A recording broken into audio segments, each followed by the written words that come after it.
शिव जी और भस्मासुर की स्टोरी तो आपने कई एक बार सुनी होगी, मगर ये वीडियो एंड तक ज़रूर सुनिएगा क्योंकि ये आपको बताएगी कि आपके पास कितनी पावर है। स्टोरी वही है लेकिन नज़रिया नया देके जाऊंगी। हेलो एंड वेलकम, मैं रेफ्ती एंड सोल स्कूल में आपका स्वागत है। यहाँ मैं law of attraction, law of assumption, spirituality, motivation के माध्यम से आपकी हेल्प करती हूँ आपके ड्रीम्स एंड डिजायर्स तक पहुँचने के लिए।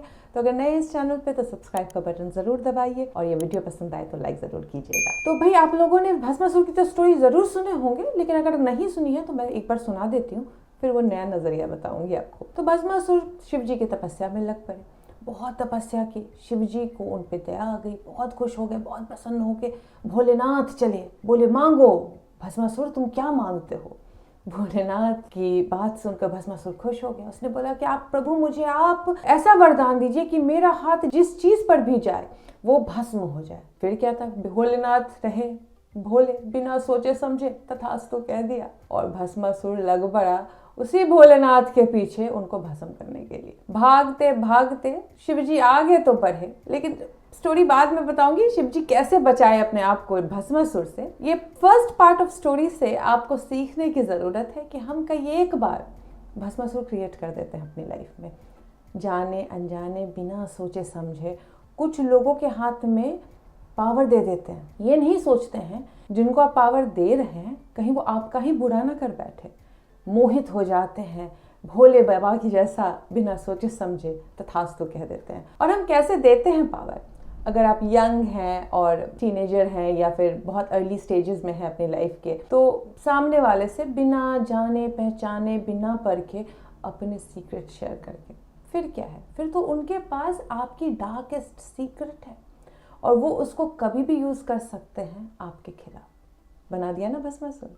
ठीक वैसे एक और भस्मासुर क्रिएट करते हैं हम। किसी से प्यार में मोहित हो जाते हैं, बिना समझे बिना जाने उसको पावर दे देते हैं शादी करके। जब आप शादी करते हैं किसी से तो बहुत बड़ी पावर देते हैं उसको।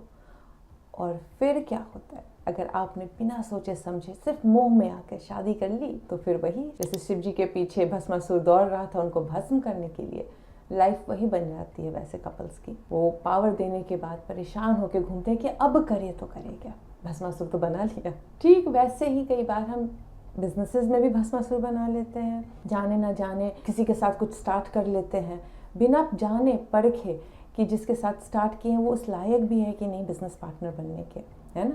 और जब बिजनेस में बहुत आगे निकल आते हैं तो वो बिजनेस पार्टनर परेशान करना शुरू कर देता है। रिश्तेदारों में भी हम कर देते हैं कई बार, डर से या इज्जत से हम बहुत ज़्यादा पावर किसी एक परिवार के सदस्य को दे देते हैं, उसकी हर जायज़ नाजायज़ चीज़ पे चुप बैठ के। जब तक वो दूसरों के साथ नाजायज़ कर रहा होता है हम चुप बैठते हैं, हमें फ़र्क नहीं पड़ता है। लेकिन जब आपके साथ खुद बीतने लगती है तो परेशान हो जाते हैं कि ये तो मैंने खुद ही भस्मासुर क्रिएट किया, दूसरे के साथ बुरा हो रहा था तो चुप थे, अब मेरे साथ खुद हो रहा है तो परेशान हो रहे हैं। लेकिन हर एक भस्मासुर को भस्म करने के बहुत सारे रास्ते हैं। तो ये वीडियो इसके लिए लेके आई हूँ कि आपको बताऊं कि आपके पास एक बहुत बड़ी पावर है। शिव जी जब परेशान होके भाग रहे थे भस्मासुर से बचते हुए और भस्मासुर उनको ढूंढ रहा था, तो वो गए अपने दोस्त विष्णु जी के पास। विष्णु जी क्रिएटर, विष्णु जी ने बोला परेशान मत हो। उन्होंने एक युक्ति निकाली, मोहिनी का रूप धारण कर लिया। भस्मासुर इतनी खूबसूरत सी मोहिनी को देखकर ऐसा मोहित हुआ कि वो भूल बैठा शिव जी को और मोहिनी के पास आकर बोला कि मुझसे शादी कर लो। मोहिनी बोली मैं तभी शादी करूँगी जब तुम मेरे जैसा डांस करके मुझे दिखाओ, जब तुम मुझे नृत्य में परास्त कर दोगे तो मैं तुमसे शादी कर लूँगी। 1 घंटे तक डांस करते करते मोहिनी ने एक ऐसा स्टेप किया कि भस्मासुर का हाथ खुद ब खुद उनके ही सर पे आ गया और वो भस्म हो गए। ठीक वैसे ही इस स्टोरी से सीखने की ज़रूरत है कि हम लाइफ में कई एक बार गलती करते हैं।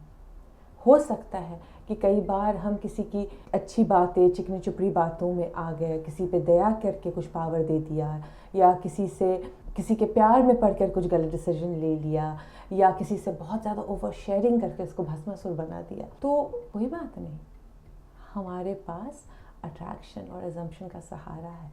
याद रख लीजिए, शिव जी भी जब परेशान हुए तो उनको किसके पास जाना पड़ा?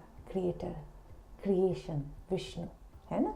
वैसे ही लॉ ऑफ अट्रैक्शन में आप क्रिएटर बनते हैं, आप क्रिएटर हैं। तो अगर आपने कुछ गलती कर दी है तो अब वक्त है उसको ठीक करने का। और कुछ हिंट दूंगी मैं, आप किस तरीके से लॉ ऑफ अट्रैक्शन करके भस्मासुरों को गायब कर सकते हैं अपने लाइफ के, चाहे वो भस्मासुर किसी भी रूप में आ रहा हो आपके पास। सबसे पहला काम करना है, अगर लाइफ में भस्मासुर क्रिएट कर रखा है अपने तो डिस्टेंस कर लीजिए वैसे लोगों से।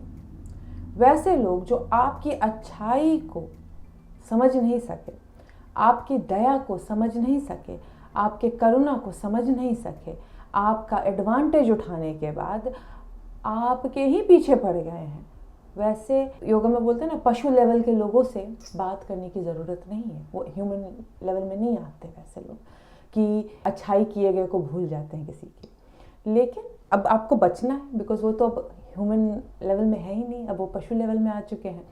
तो सबसे पहले तो डिस्टेंस कर लीजिए वैसे लोगों से। जितना कम कम्युनिकेशन कीजिएगा उतना अच्छा है। कम्युनिकेशन कम करने का मतलब ये नहीं है कि जब आप बात कीजिए तो उनके साथ गंदे से बात कीजिए।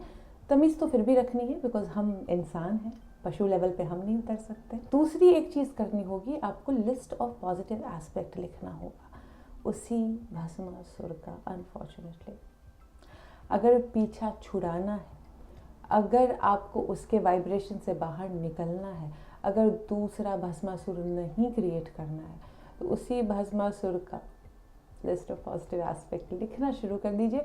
3 ही लिखिए, 4 ही लिखिए, कुछ तो अच्छा होगा ना, तभी तो आपने भस्मासुर बनाया, पहले कुछ तो अच्छा किया होगा ना। उस पहले की बातों को ही हर दिन डायरी में लिखिए उसके बारे में। मुझे लगता है कुछ दिन करना ज़रूरी है, उसका वो जो रेजिस्टेंस है सबसाइड करने के लिए। फोकस बिल्कुल भी नहीं करना है उनके, अगर कोई थ्रेटनिंग सिचुएशन में है तो उनके झूठे थ्रेट पे। जब तक आप फोकस करेंगे वो थ्रेट क्रिएट रहेगा। आप देखोगे कि आप जैसे ही लिस्ट ऑफ पॉजिटिव एस्पेक्ट करने लगे हो, भस्मासुर बिजी हो गया है, गायब हो गया है, या कहीं और किसी और को परेशान कर रहा है, आपको परेशान करना बंद कर देगा। और सबसे इम्पॉर्टेंट है कि करुणा वहाँ पे भी प्रैक्टिस करनी है। बनाया आपने ही है, पावर आपने ही दी है, आपने ही सिखा दिया है उनको कि आपके बटन्स यहाँ है जिसको प्रेस करके वो परेशान कर सकते हैं। तो बटन अब वापस लेनी है। तो सबसे इम्पॉर्टेंट है कि भस्मासुर जब आपको परेशान करे तो रिएक्शन नहीं देना है। कोई ज़रूरत नहीं रिएक्शन या रिस्पॉन्ड भी करने की। उन लोगों को इग्नोर करना वैसे लोगों के लिए सबसे सही मेडिसिन होता है। और सच्चाई तो ये है कि जो क्रिएशन के काम में है उसको समय है दूसरों के साथ परेशान होने का। वो तो अपना नया फ्यूचर क्रिएट करेगा, अपने बारे में अच्छा सोचेगा, अपने बारे में अच्छा विजुलाइज करेगा। तो बस यहीं पे लास्ट और सबसे अमेजिंग टिप आपके लिए लेके आई हूँ, अपना नया फ्यूचर विजुलाइज कीजिए जहाँ पे वैसे लोगों की कोई जगह है ही नहीं। एग्जिस्ट करना अपने आप बंद कर देंगे, वो आपकी लाइफ से अपने आप चले जाएंगे। आपको सिर्फ एक चीज़ करनी है, उस एनर्जी पे ट्रस्ट करना है, उसकी परफेक्ट टाइमिंग पे ट्रस्ट करना है। ऐसे भस्मासुर आपका बाल भी बांका नहीं कर पाएंगे। होपफुली अब इस स्टोरी के बाद से आप किसी को पावर देने से पहले 2 बार ज़रूर सोचेंगे। सोच समझ के, जांच परख के फिर ही अपनी लाइफ के पावर्स किसी को बांटिए।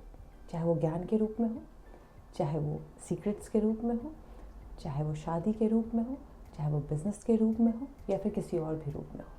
होपफुली ये वीडियो आपको पसंद आई हो। मिलती हूँ आपसे नेक्स्ट वीडियो में। Till then take care, good bye.